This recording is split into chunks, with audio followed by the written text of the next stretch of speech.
సాటి వారు ఎవరయ్యా? ప్రభువైన యేసుక్రీస్తు నామంలో మీ అందరికీ వందనములు. యోహాను వ్రాసిన మొదటి పత్రిక 1వ అధ్యాయము కంఠోపాఠముగా చెప్పుచున్నాను. జీవవాక్యమును గుర్చినది. ఆది నుండి ఏది ఉండినో, మేమేది వింటిమో, కన్నులార ఏది చూచితిమో, ఏది నిదానించి కనుగొంటిమో, మా చేతులు దేనిని తాకి చూచినో అది మీకు తెలియజేయుచున్నాము. ఆ జీవము ప్రత్యక్షమాయను, తండ్రి యొద్ద ఉండి మాకు ప్రత్యక్షమైన ఆ నిత్య జీవమును మేము చూచి ఆ జీవమును గూర్చి సాక్ష్యమిచ్చుచు దానిని మీకు తెలియపరచుచున్నాము. మాతో కూడా మీకును సహవాసము కలుగునట్లు మేము చూచిన దానిని వినిన దానిని మీకు తెలియజేయుచున్నాము. మన సహవాసం అయితే తండ్రితో కూడాను ఆయన కుమారుడైన యేసుక్రీస్తుతో కూడాను ఉన్నది. మన సంతోషము పరిపూర్ణమవుటకై మేము ఈ సంగతులను వ్రాయుచున్నాము. మేము ఆయన వలన విని మీకు ప్రకటించు వర్తమానమేమనగా, దేవుడు వెలుగై ఉన్నాడు, ఆయన యందు చీకటి ఎంత మాత్రమును లేదు. ఆయనతో కూడా సహవాసము గలవారమని చెప్పుకొని చీకటిలో నడిచిన ఎడల మనం అబద్ధమాడుచు సత్యము జరిగింపకుందుము. అయితే ఆయన వెలుగులో నున్న ప్రకారము మనమును వెలుగులో నడిచిన ఎడల మనము అన్యోన్య సహవాసము గలవారమై ఉందుము. అప్పుడు ఆయన కుమారుడైన యేసు రక్తము ప్రతి పాపము నుండి మనలను పవిత్రులనుగా చేయును. మనము పాపము లేని వారమని చెప్పుకొని ఎడల మనలను మనమే మోసపుచ్చుకుందుము, మరియు మనలో సత్యం ఉండదు. మన పాపములను మనము ఒప్పుకొని ఎడల ఆయన నమ్మదగిన వాడును నీతిమంతుడును గనుక ఆయన మన పాపములను క్షమించి సమస్త దుర్నీతి నుండి మనలను పవిత్రులుగా చేయును. మనము పాపము చేయలేదని చెప్పుకొని ఎడల ఆయనను అబద్ధికునిగా చేయవారమగుదుము, మరియు ఆయన వాక్యము మనలో ఉండదు. దేవునికి మహిమ కలుగునుగాక. ఆమేన్. ప్రభువైన యేసుక్రీస్తు నామములో మీ అందరికీ వందనాలు తెలియజేస్తూ ఉన్నాం. దేవుని యొక్క మహాకృపను బట్టి ఈ రీతిగా దేవుని యొక్క వాక్యాన్ని పంచుకోవడానికి ప్రభు ఇచ్చిన కృప కొరకై సమస్త ఘనత మహిమ ప్రభావములు కలుగునగాక. అందరూ బాగున్నారు కదండి? దేవదేవునికి మహిమ ఘనత ప్రభావాలు స్తోత్రాలు తెలియజేస్తూ మీ కొరకు ప్రార్థిస్తూ ఉన్నాం. ఈ యొక్క సమయంలో మనము ప్రత్యేకమైనటువంటి వర్తమానాన్ని మనం వినబోతున్నాం. శ్రద్ధగా ఆలకించండి. అవకాశం ఉంటే దేవుని యొక్క వాక్యం అనగా బైబిల్ గ్రంథాన్ని మీ దగ్గర పెట్టుకోండి.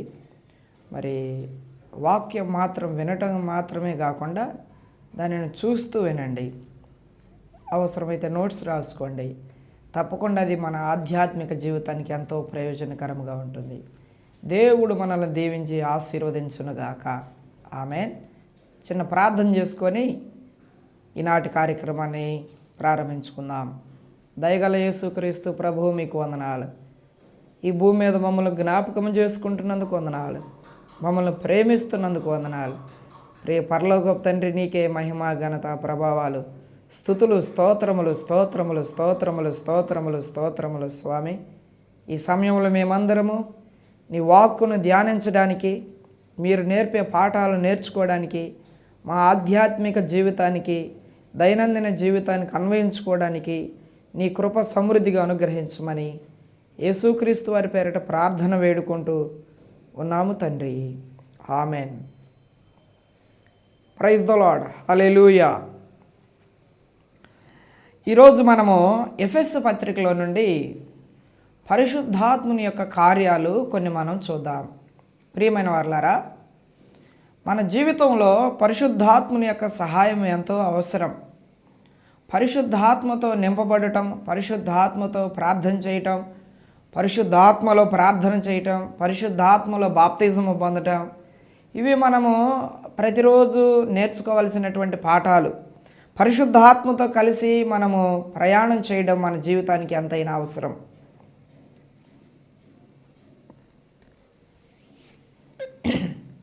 హల్లెలూయా. కాబట్టి ఎఫెసు పత్రికలో నుండి కొన్ని ప్రాముఖ్యమైన విషయాలు ఈ ఉదయకాల సమయం లేదా ఈ యొక్క సమయంలో మనము నేర్చుకుందాం. ఒక వ్యక్తి నేను దేవునికి చెందినవాడను అని ఎలా అర్థమవుతుంది? ఈరోజు చాలామంది బైబిల్ పట్టుకొని ప్రార్థనలకు వెళుతూ ఉన్నారు. ఎక్కడ అవకాశం ఉంటే అక్కడ సహవాసానికి హాజరవుతూ ఉన్నారు. దేవుని వాక్యం వింటూ ఉన్నారు, ప్రార్థన చేస్తూ ఉన్నారు. కానీ చాలా సందర్భాల్లో జీవితంలో ఎదురయ్యేటువంటి ఆ పోరాటాల మధ్య, కొన్ని పరిస్థితుల మధ్య అసలు నేను నిజంగా దేవునికి సంబంధించిన వ్యక్తినేనా, దేవుడు నాతో ఉన్నాడా, నేను దేవునికి సంబంధించిన వాడినైనా అనే ప్రశ్నలు తలెత్తుతూ ఉంటాయి. అయితే ప్రియమైన వారలారా, బైబిల్ గ్రంథంలో నుండి కొన్ని రుజువులు మనము ఖచ్చితంగా చూసుకోవాల్సిందే. ఒక వ్యక్తి నేను దేవునికి చెందినట్లు నాకు ఎలా తెలుసు అనే ప్రశ్న వచ్చినప్పుడు ఎఫెసు పత్రిక 3వ అధ్యాయము 13వ వచనంలో ఈ రీతిగా రాయబడి ఉంది, మీరును సత్యవాక్యమును అనగా మీ రక్షణ సువార్తను విని క్రీస్తునందు విశ్వాసముంచి వాగ్దానము చేయబడిన ఆత్మ చేత ముద్రింపబడితిరి. దేవునికి మహిమ కలుగునగాక. ఒక వ్యక్తి దేవుని ఆత్మ చేత ముద్రింపబడుట వలన ఆ మనిషి దేవునికి సంబంధించిన వాడని మనం కన్ఫర్మేషన్ చేసుకోవాలి.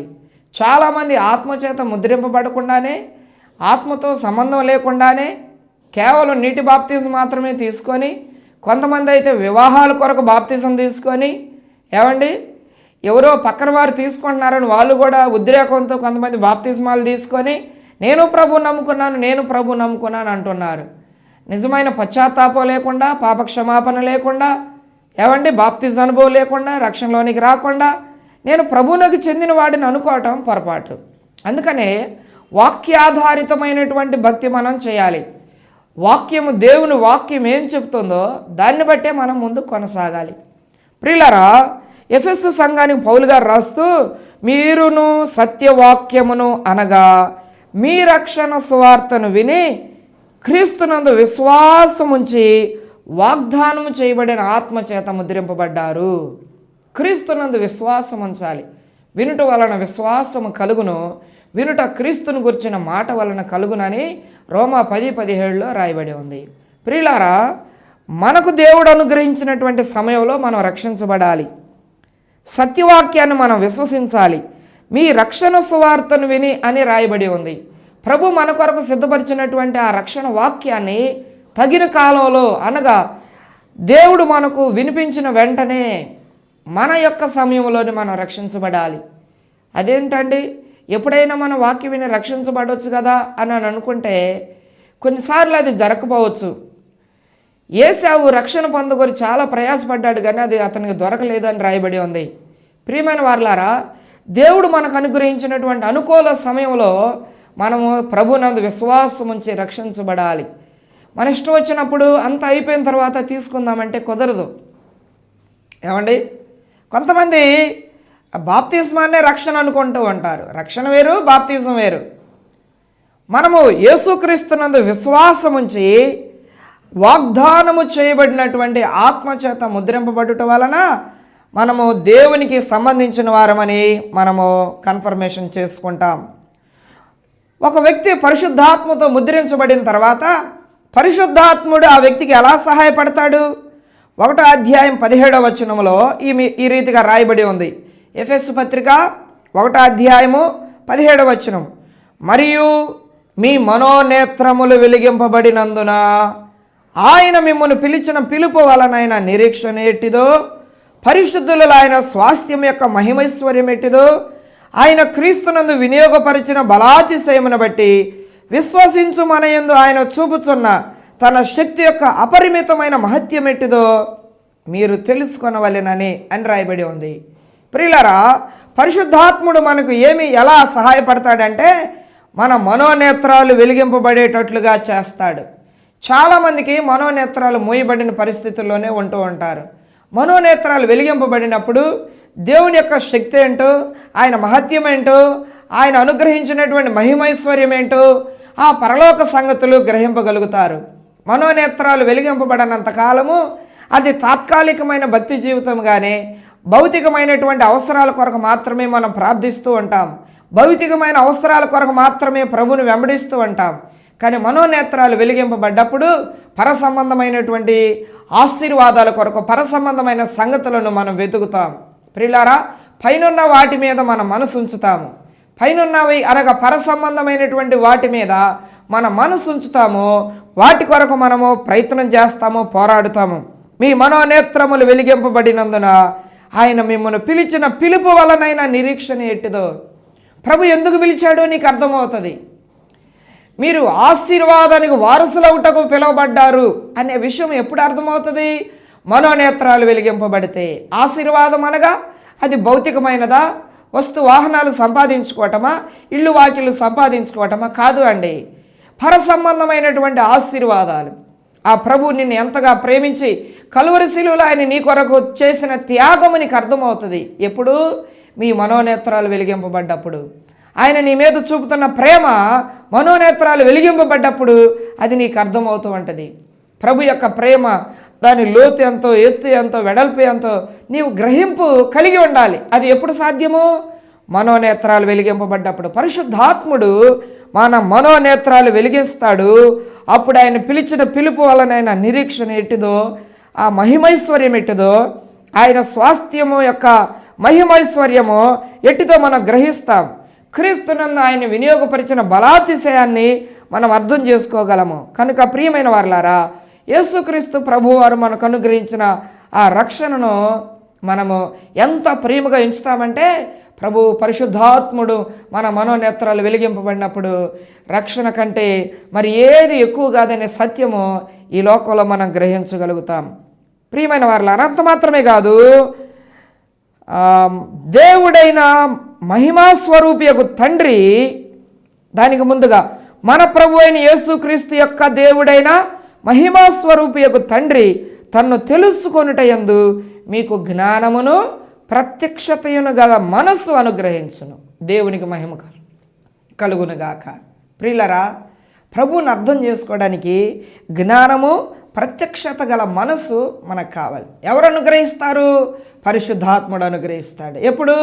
మన మనోనేత్రాలు వెలిగించి ఆ ప్రత్యక్షత ప్రభు మనకు అనుగ్రహిస్తారు. ఈ రోజుల్లో చాలామంది దేవుని గురించినటువంటి జ్ఞానము, ప్రత్యక్షత లేకుండానే ఆయనను వెంబడిస్తూ ఉన్నారు. ఎంతవరకు? భౌతికపరమైన ఆశీర్వాదాలు తీరేంత వరకు వారు వెంబడిస్తూ ఉన్నారు. అవి తీరిన తర్వాత చాలా హాయిగా ఉన్నట్లుగా వారు భ్రమపడుతూ ఉంటారు. అది వాస్తవం కాదు, అది భ్రమ. జాగ్రత్తగా ఆలకించండి ప్రియులారా. ప్రభు మనల్ని పిలిచాడు. ఎందుకు పిలిచాడు? ఆ గ్రహింపు మనకు రావాలి. కొందరిని పరిచారకులుగా ఉండటానికి, కొందరిని కాపరులుగా ఉండటానికి, కొందరిని స్వార్థికులుగా ఉండటానికి, ఉపదేశకులుగా ఉండటానికి, అపోస్తులుగా ఉండటానికి, ఏమండి, రకరకాల పరిచర్యల కొరకు దేవుడు పిలుస్తూ ఉన్నాడు. ప్రభు నిన్ను ఏ ఉద్దేశంతో పిలిచాడో అది నీకు అర్థం అవ్వాలంటే నీ మనోనేత్రాలు వెలిగింపబడాలి. అందుకొరకు పరిశుద్ధాత్ముని యొక్క సహాయము మనకు అవసరమై ఉన్నది. అంత మాత్రమే కాదు, పరలోకంలో ఉన్న దేవుణ్ణి మనం ఎలా చేరుకుంటాం? ఎఫెసు పత్రిక 2వ అధ్యాయము 18వ వచనము, ఆయన ద్వారానే మనము ఉభయులము ఒక్క ఆత్మయందు తండ్రి సన్నిధికి చేరగలిగి ఉన్నాము. ఆయన పరిశుద్ధాత్మ దేవుని యొక్క సన్నిధి కనుక తండ్రి సన్నిధికి చేరే సహాయము మనకు చేస్తాడు. లోకంలో ఉన్నప్పుడు ఒకప్పుడు మన పరిస్థితి ఏంటి? 11వ వచనంలో, కాగా మునుపు శరీర విషయములు అన్ని జనులయ్యుండి శరీరమందు చేతితో చేయబడిన సున్నతి గలవారు అనబడిన వారి చేత సున్నతి లేననబడిన వారు మీరు ఆ కాలమందు ఇశ్రాయేలీయులతో సహపౌరులు కాక పరదేశులను, వాగ్దాన నిబంధనలు లేని పరజనులను, నిరీక్షణ లేని వారును, లోకమందు దేవుడు లేని వారయ్యుండి క్రీస్తుకు దూరస్తులయ్యుంటారని మీరు జ్ఞాపకము చేసుకునుడి. ఓ ఎఫెసీలారా, పూర్వం మీరు ఇశ్రాయేలీయులతో సహపౌరులు కారు. ఇశ్రాయేలీయులేమో సున్నతి సంబంధులు, వాగ్దాన నిబంధన కలిగినటువంటి జనులు. మీరు సున్నతి లేని వారు, వారి చేత మీరు సున్నతి లేని వారు అనబడ్డారు. కానీ ఇప్పుడు పరిశుద్ధాత్మ మనకు చేసిన సహాయాన్ని బట్టి వారును మనము ఏకమై ఉభయులము తండ్రి సన్నిధికి చేరుతున్నాం. ఎలా సాధ్యము? యేసుక్రీస్తునందు మన విశ్వాసం ఉంచడం ద్వారా ఇది సాధ్యపరచబడింది. ఆ కాలమందు ఇశ్రాయేలుతో సహపౌరులు కాక పరదేశులను, వాగ్దాన నిబంధనలు లేని పరజనులను, నిరీక్షణ లేకుండా మనం బ్రతికాం. మనమందరం కూడా ఒకప్పుడు ఆ పరిస్థితే కదా. వాగ్దానం ఉందా మనకి? అబ్రహాంతో దేవుడు చేసాడు వాగ్దానము. ఆ వాగ్దానాన్ని ఆయన స్వతంత్రించుకున్నారు. ఇశ్రాయేలీయులతో దేవుడు నిబంధన చేశాడు. ఆ వాగ్దానములో నిలిచి ఉన్నారు. ప్రభువులో లేని మనము, క్రీస్తుకు వేరై ఉన్న మనకు నిబంధన లేని జనముగా మనం బ్రతికాం. పరదేశులను సంబంధమైన ఆ పరలోక రాజ్య వారసులము కాదు ఒకప్పుడు మనము. క్రీస్తును విశ్వసించని వారు ఎవరికి కూడా ఆ దేశంలో ప్రవేశించే అధికారం లేదు. కానీ యేసు ప్రభునందు మన విశ్వాసం ఉంచడం ద్వారా, కేవలం విశ్వాసం ఉంచడం ద్వారా, ఆయన బ్రతిమలాడుకోవటం ద్వారా, మన పాపాలు ఒప్పుకొని పశ్చాత్తాపడడం ద్వారా మనకు కలిగినటువంటి రక్షణ భాగ్యం ద్వారా తండ్రి సన్నిధికి చేరగలుగుతున్నాం. ఇప్పుడు మనము ఇశ్రాయేలీయులతో పాటు స్వజనులం అయిపోయాం, వాగ్దాన నిబంధన కలిగిన జనులం అయిపోయాం. ఒకప్పుడు మనకు నిరీక్షణ లేదు, రక్షణ అంటే ఏంటో తెలియదు, విశ్వాసం అంటే ఏంటో తెలియదు, రేపు చనిపోయిన తర్వాత ఎక్కడికి వెళతామో తెలియదు, భూమి మీద ఎలా బ్రతకాలో తెలియదు. ఒక నిరీక్షణ లేకపోతే అంతేనండి, ఇష్టం వచ్చినట్లు బ్రతుకుతూ ఉంటాం, ఇష్టం వచ్చినట్టు మాట్లాడుతూ ఉంటాం, ఏది కావాలంటే అది చేస్తూ ఉంటాం, స్వాతంత్ర్యాన్ని మనం దుర్వినియోగపరుచుకుంటూ ఉంటాం. దేవుడు మనందరూ స్వాతంత్ర్యాన్ని ఇచ్చాడు, ఆ స్వాతంత్ర్యాన్ని దుర్వినియోగపరుచుకుంటూ ఉంటాం. ఎందుకంటే ఒక క్రమం లేని బ్రతుకు ఒకప్పుడు ఉండేది. ఇప్పుడైతే ప్రభుని మహిమపరుస్తూ ఆయన మహిమ కొరకు ఒక క్రమమైన జీవితాన్ని జీవిస్తూ నిరీక్షణ కలిగినటువంటి ఆ పట్టణం కొరకు మనం ఎదురు చూస్తూ నిరీక్షణ జనులుగా ఉన్నాం. వాగ్దానం చేయబడిన దేశాన్ని ప్రభు మనకు అనుగ్రహించబోతూ ఉన్నాడు. యేసుక్రీస్తు ద్వారా వాగ్దానం చేయబడిన ఆయన ఆత్మ, పరిశుద్ధాత్మను మనకు అనుగ్రహించాడు. ఆ పరిశుద్ధాత్మ ద్వారా మనము నిరీక్షణలోనికి నడిపింపబడ్డాం. లోకమందు ఒకప్పుడు దేవుడు లేని వారై ఉన్నారు, అంతే కదా అండి. దేవుడు లేకపోతే భద్రత ఉందా? మనకి భద్రత లేదు. క్షేమం ఉందా? క్షేమం లేదు. వాగ్దానం ఉందా? వాగ్దానం లేదు. స్వతంత్రించుకోవటం ఉందా? ఏమీ లేదు. దేవుడు లేకుండా బ్రతికిన బ్రతుకు అది శాపగ్రస్తమైంది. కొంతమంది ఎందుకు బ్రతుకుతారో, ఎందుకు బ్రతుకుతున్నారో తెలియదు. కుటుంబంలో ఉన్న పిల్లలు ఎందుకు దేవుడిచ్చారో వారికి అర్థం కాదు. వారి యొక్క రిలేషన్స్ ఏంటో వారికి అర్థం కాదు. చాలా దుర్భరంగా తెల్లవారుతుంది, పనులు చేసుకుంటున్నారు, తింటున్నారు, మరలా ప్రొద్దుగుంగుతుంది, నిద్రపోతున్నారు, మరలా లెగుస్తున్నారు. ఇదే ఒక రొటీన్ లైఫ్. ప్రియమైన వారిలారా ఆలకించండి, మనం ఏదో ఒక యాంత్రికంగా బ్రతకడానికి భూమి మీద రాలేదు. దేవుడు ఒక ఉద్దేశంతో నిన్ను నన్ను మనలందరినీ భూమి మీద ఆయన పెంచి పోషిస్తున్నాడు. తల్లి గర్భంలో రూపింపబడక మునిపి ఆయన నిన్ను నన్ను మనలందరినీ ఏర్పాటు చేసుకొని ఆయన వాక్కు మనకు వినపడేటట్లుగా చేస్తూ ఉన్నాడు. ఆయన యొక్క స్వరం మనకు అర్థమయ్యేటట్లుగా చేస్తూ ఉన్నాడు. ఆయన యొక్క విశ్వాసం మనకు అర్థమయ్యేటట్లుగా చేస్తూ ఉన్నాడు. కాబట్టి ఇక మనం దేవుడు లేని వారిగా ఉండకూడదు, అది దేవుని చిత్తం కాదు. దేవుడు లేకపోతే చాలా దుర్భరమైన పరిస్థితుల్లోనికి మనం దిగజారిపోతాం. ఇప్పుడైతే క్రీస్తుకు సమీపస్థులమైన, ఒకప్పుడు క్రీస్తుకు దూరస్థులము, ఇప్పుడు మనము క్రీస్తుకు సమీపస్థులము. ఆయన మన సమాధానమయ్యుండి మీకును మాకు నుండిన ద్వేషమును అనగా విధిరూపకమైన ఆజ్ఞలు గల ధర్మశాస్త్రమును తన శరీరమందు కొట్టివేయుట చేత మధ్య గోడను పడగొట్టి మన ఉభయులను ఏకం చేశాడు. తండ్రితో సమాధానపరిచాడు, తండ్రి సన్నిధికి తీసుకువెళ్తున్నాడు పరిశుద్ధాత్ముడు. ప్రియమైన వారులారా, పరిశుద్ధాత్మతో ముద్రించబడ్డప్పుడు మనకు కలిగే లాభాలు ఏంటంటే, మొట్టమొదటి మనం దేవునికి సంబంధించిన వారమని గ్రహింపులో ఉంటాము. పరిశుద్ధాత్ముడు తన ఆత్మచేతనను ముద్రించాడనే సత్యం మనం గ్రహిస్తాము. మన మనోనేత్రాలు వెలిగింపబడతాయి. దేవుని గురించిన జ్ఞానాన్ని మనం పొందుకుంటాం. జ్ఞానమును ప్రత్యక్షత గల మనసు మనకు అనుగ్రహించబడుద్ది. ప్రభు యొక్క మహిమైశ్వర్యం ఎట్టిదో మనం గ్రహిస్తాము. పరిశుద్ధులైన స్వాస్థ్యం యొక్క మహిమైశ్వర్యం ఎట్టిదో మనం ఆ సంగతులన్నీ కూడా గ్రహింపగలిగి ముందు కొనసాగుతాము. దేవునికి మహిమ కలుగునుగాక.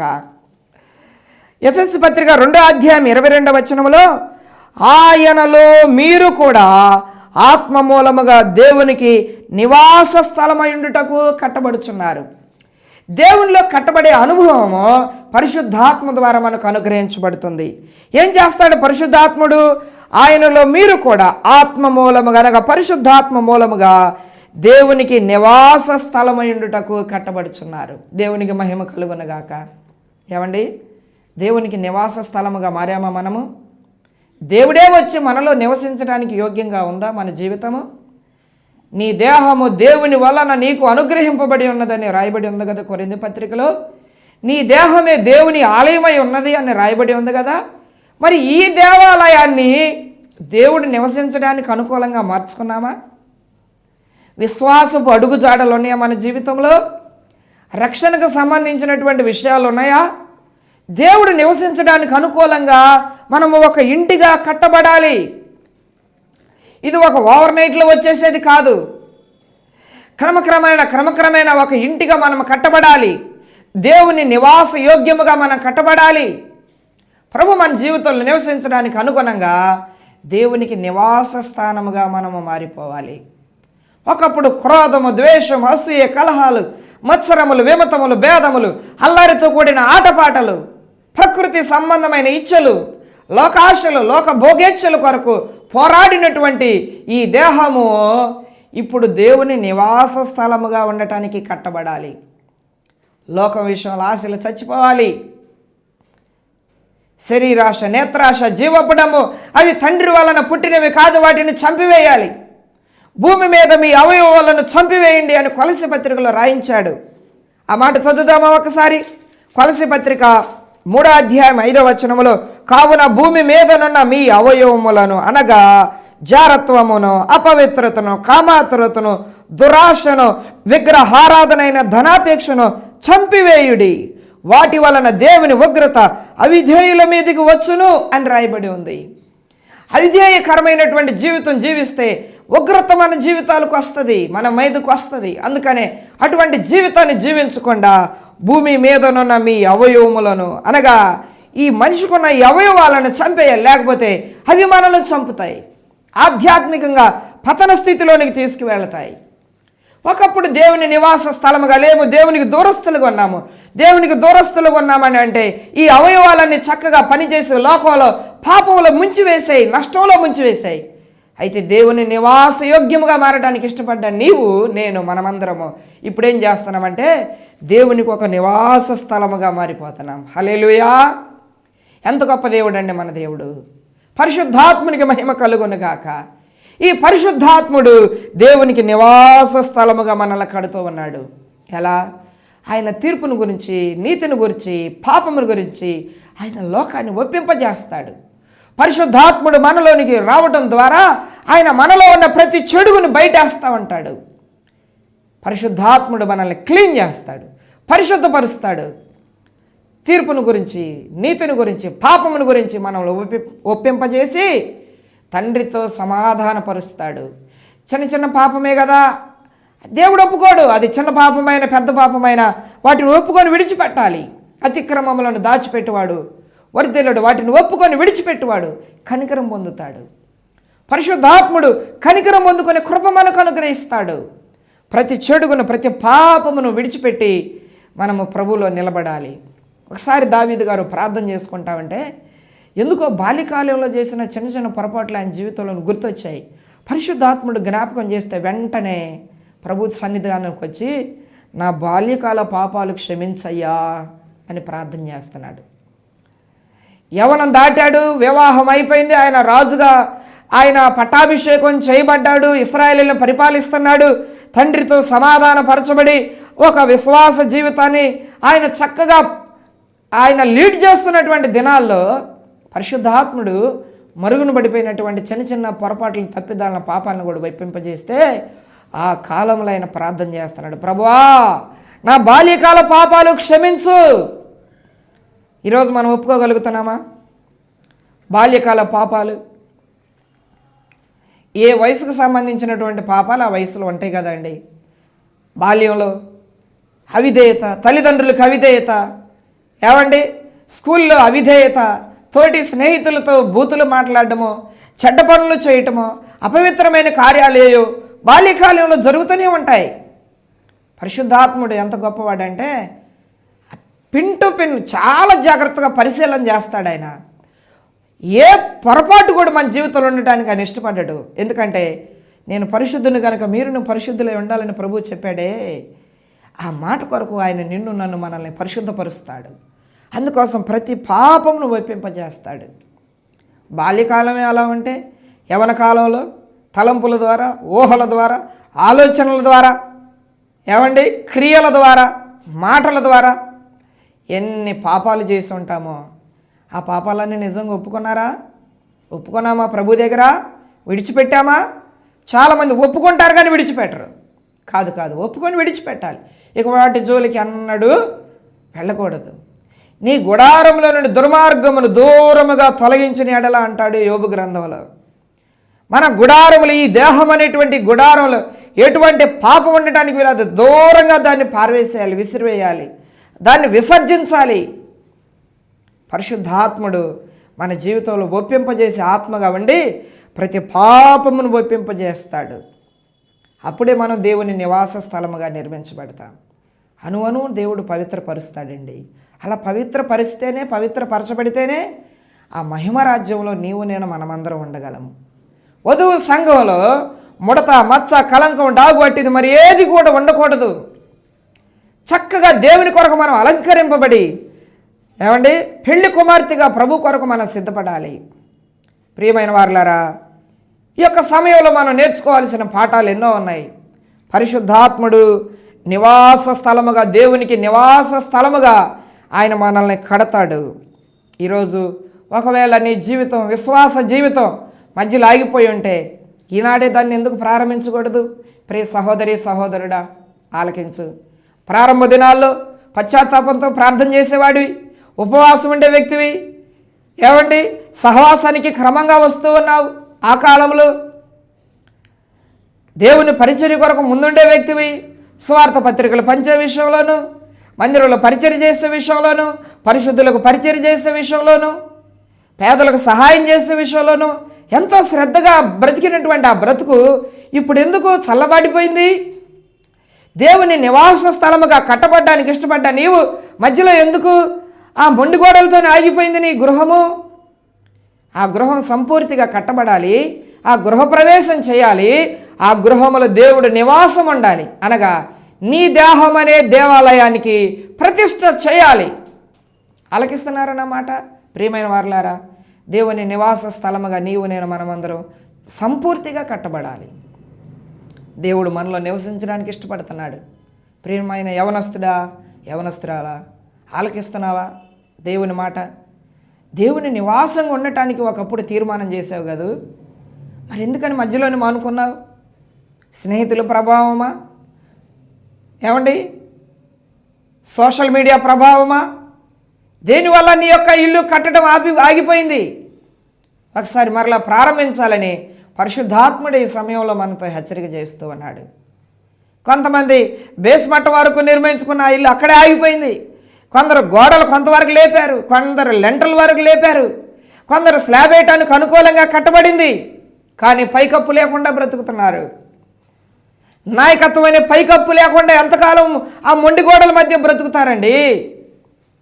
నిన్ను కాచే కాపరికి అప్పగించుకోకుండా, ఉపదేశానికి అప్పగించుకోకుండా, నాయకత్వానికి అప్పగించుకోకుండా, నిత్యం నీ మీద నూనె పోయగలిగిన ఆ దైవ సేవకునికి నిన్ను నువ్వు అప్పగించుకోకుండా, ఒక సహవాసానికి అప్పగించుకోకుండా ఆ పైకప్పు ఎలా పూర్తి అవుతుంది?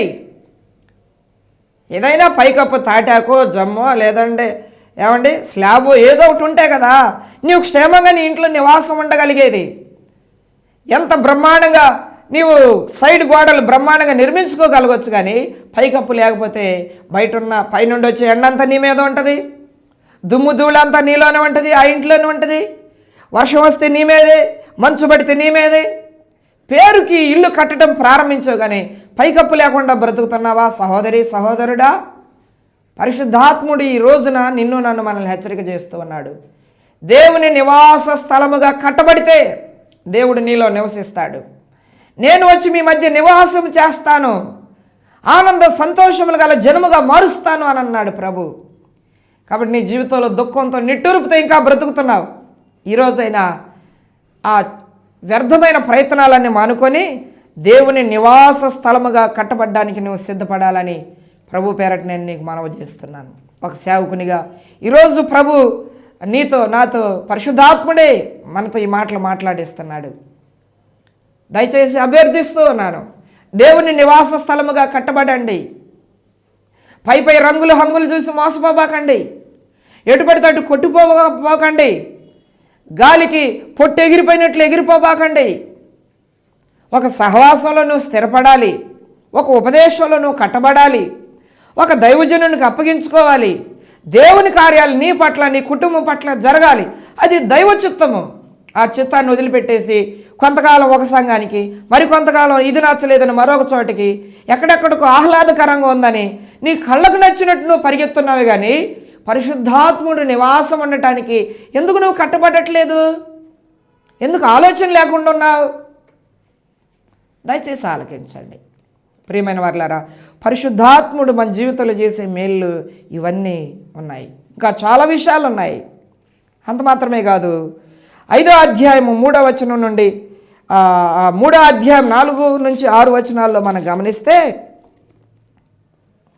ఎఫెసు పత్రికలో నుండి 3వ అధ్యాయము 5వ వచనం చదువుతారా? ఈ మర్మం ఇప్పుడు ఆత్మ మూలముగా దేవుని పరిశుద్ధులకు అపోస్తులకును ప్రవక్తలకును బయలుపరచబడి ఉన్నట్లుగా పూర్వకాలమందు మనుషులకు తెలియపరచబడలేదు. ఒకప్పుడు దేవుని మర్మము అది తెలియపరచబడలేదు, కానీ ఇప్పుడు ఆత్మ మూలముగా మన మీద ఉన్నటువంటి నాయకులు కనుక పరిశుద్ధులకు అపోస్తులకు ప్రవక్తలకు బయలుపరచబడి ఈరోజు ఆ దేవుని ఆత్మ మనల్ని సంధిస్తూ ఉన్నాడు. ఈ యొక్క గొప్ప అవకాశాన్ని పోగొట్టుకోబాకండి. అపోస్తులకు ప్రవక్తలకు దేవుని ఆత్మ ద్వారా బయలుపరచబడి యేసుక్రీస్తు ప్రభువారు మనకు సమీపమయ్యాడు. ఒకప్పుడు పరజనులము, దేవుడు లేని వారము, అన్ని జనాల వలె ఉన్నాం. ఇప్పుడైతే దేవునికి సమీపస్తులుగా మారిపోయాం. దేవదేవునికి మహిమ ఘనత ప్రభావాలు కలుగునుగాక. ప్రియమైన వారలారా, దేవుడు మనకు అనుగ్రహించే ఉచితమైన ఆ వరములను ఆశీర్వాదాలను పోగొట్టుకోకుండా పరిశుద్ధాత్మతో కలిసి ముందుకు సాగాలని, పరిశుద్ధాత్మ నివాసం ఉండటానికి మన గృహాలు అనుకూలంగా ఉండాలని ప్రభు పేరట నేను మీకు తెలియజేస్తూ ఉన్నాను. మనలో ఉన్న దేవుని ఆత్మతో మనం ఎలా సమాధానంగా జీవించవచ్చు? 4వ అధ్యాయం 30వ వచనం 32వ వచనాలు చదివితే, దేవుని పరిశుద్ధాత్మను దుఃఖపరచుకుడి, విమోచన దినము వరకు ఆయన యందు మీరు ముద్రింపబడి ఉన్నారు.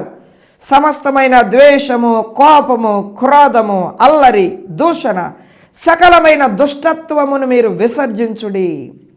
ఒకని ఎడల ఒకడు దయగలిగి కరుణాహృదయులై క్రీస్తునందు దేవుడు మిమ్మల్ని క్షమించిన ప్రకారము మీరును ఒకరినొకరు క్షమించుడి. దేవునికి మహిమ కలుగును గాక.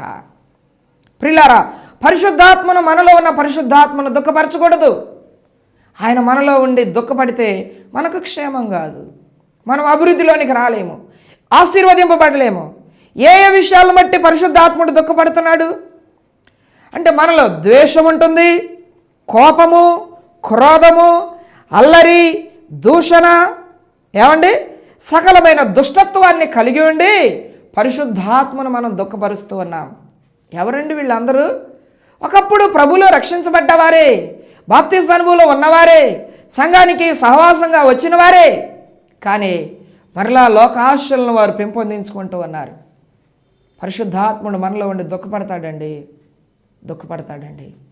కోపం మానుకోలేకపోతున్నాం, దుష్టత్వాన్ని మానుకోలేం, సకలమైన దుష్టత్వంలో ఇంకా బ్రతుకుతా ఉంటే పరిశుద్ధాత్ముడు రోజు మనలో ఉండి దుఃఖపడుతూ ఉంటాడు.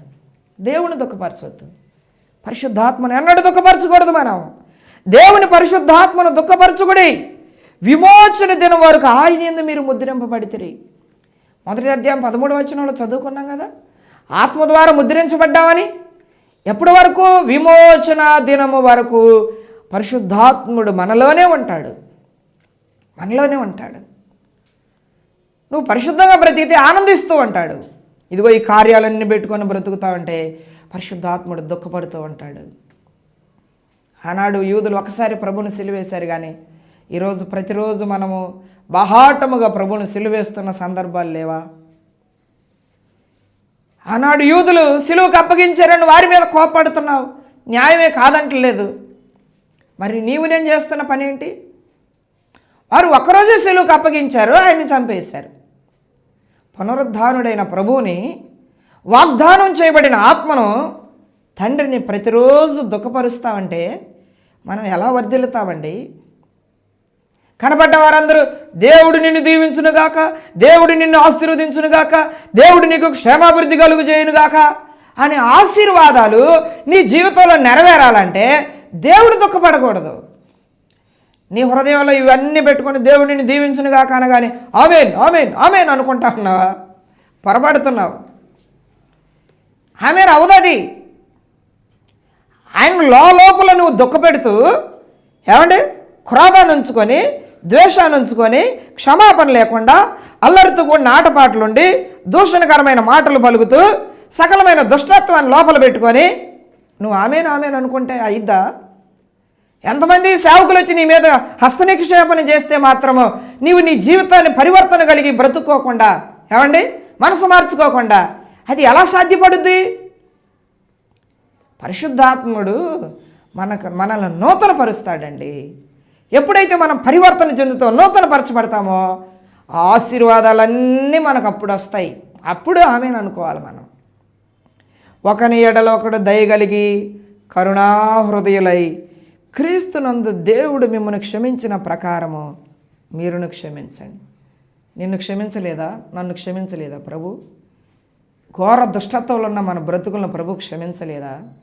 అయ్యా అయ్యా అయ్యా అని బ్రతిమలాడుకుంటామంటే, ఆయన కాళ్ళ మీద పడి కన్నీళ్లు పెట్టుకుంటే, ఓ నీ అప్పంతా క్షమిస్తున్నాను అన్నట్లుగా మన పాపాలన్నిటిని ప్రభు క్షమించి ఆయన రక్తంతో మనల్ని కడిగి పరిశుద్ధపరిచి పరిశుద్ధుల స్వాస్థ్యాన్ని ఇవ్వడానికి ఇష్టపడ్డప్పుడు తోటి మానవుడిని పట్ల చేసినటువంటి చిన్న చిన్న పొరపాట్లను మనం క్షమించకపోతే మనం దేవుని బిడ్డలం ఎలా అవుతామండి? పరిశుద్ధాత్మని ఎలా సంతోషపరుస్తాం? ఆలకించండి ప్రియమైన వారలారా. పరిశుద్ధాత్మని అన్నాడు దుఃఖపరచొద్దు. పరిశుద్ధాత్మ ఆనందపడేటట్లుగా మన జీవితాన్ని మార్చుకుందాం, పవిత్రపరుచుకుందాం. ముద్రించబడ్డ వారమని గ్రహింపు ఎన్నడూ కోల్పోవద్దు. క్రీస్తు రక్తం చేత కడగబడిన ప్రతివారు ఆత్మచేతను ముద్రించబడ్డారు. ఆత్మచేత ముద్రించబడ్డారు. విమోచన దినం వరకు ఆత్మ మనలోనే ఉంటాడు.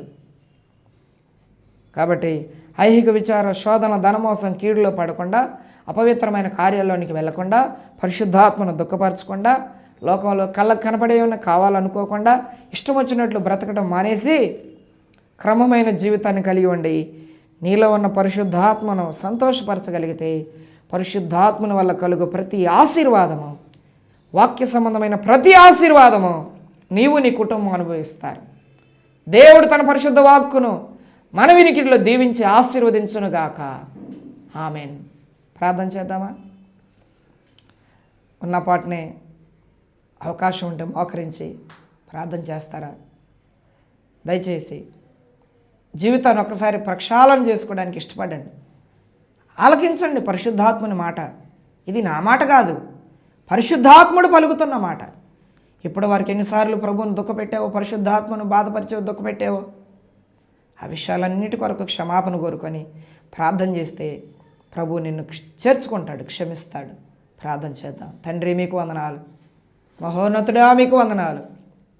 ఆత్మచేత ముద్రించబడిన ఆత్మచేత మమ్మల్ని ముద్రించిన దేవా మీకు వందనాలు. తండ్రితో సమాధానపరచడానికి మాలో ఉన్న ఆత్మ మీకు వందనాలు. మనోనేత్రాలు వెలిగిస్తున్న ప్రభు ఆత్మ మీకు వందనాలు. పరిశుద్ధాత్ముడా మీకు వందనాలు. తండ్రి సన్నిధికి మమ్మల్ని తీసుకువెళ్ళే పరిశుద్ధాత్ముడా మీకు వందనాలు. నిరీక్షణ కలిగి ఉండటానికి ఆధారమైన ఆత్మ మీకు వందనాలు. ఆత్మయు ప్రత్యక్షత గల మనసు, జ్ఞానమును ప్రత్యక్షత గల మనసు మాకు అనుగ్రహించువాడా మీకు వందనాలు. ఇక మిమ్మల్ని అన్నాడు దుఃఖపరచకుండా జాగ్రత్త కలిగి ఉండండి, మాకు నేర్పించండి. ఒకరి యందు ఒకరు కరుణాహృదయులై జీవించే భాగ్యాన్ని దయచేయండి. క్షమాపణ కలిగిన జీవితాన్ని జీవించడానికి కృప దయచేయమని, నీ రెక్కల క్రింద ఆరోగ్యాన్ని దయచేయమని, ఈ కార్యక్రమం వీక్షిస్తున్న ప్రియుల కుటుంబాల్లో శాంతిని, సమాధానాన్ని, నెమ్మదిని అనుగ్రహించమని. Holy Spirit God, thank you Jesus. పరిశుద్ధాత్ముడా వందనాలు. తండ్రి దేవా వందనాలు. యేసుక్రీస్తు ప్రభు కృతజ్ఞతాస్తుతులు, స్తోత్రములు స్తోత్రములు స్తోత్రములు తెలియజేస్తూ ప్రతి వారిని దీవించి ఆశీర్వదించమని, నీ స్వర వినే వ్యక్తులుగా వారిని చేసి దీవించమని యేసుక్రీస్తు వారి పేరట వేడుకుంటున్నాము తండ్రి. ఆమెన్. పరమ తండ్రి అయిన దేవుని ప్రేమ, కుమారుడైన యేసుక్రీస్తు వారి కృప, పరిశుద్ధాత్మని దీవెన సన్నిధి సహవాసం ఇప్పుడు ఎల్లప్పుడు మనందరికి తోడై నడిపించునుగాక. ఆమెన్. God bless you. అందరికి వందనాలు.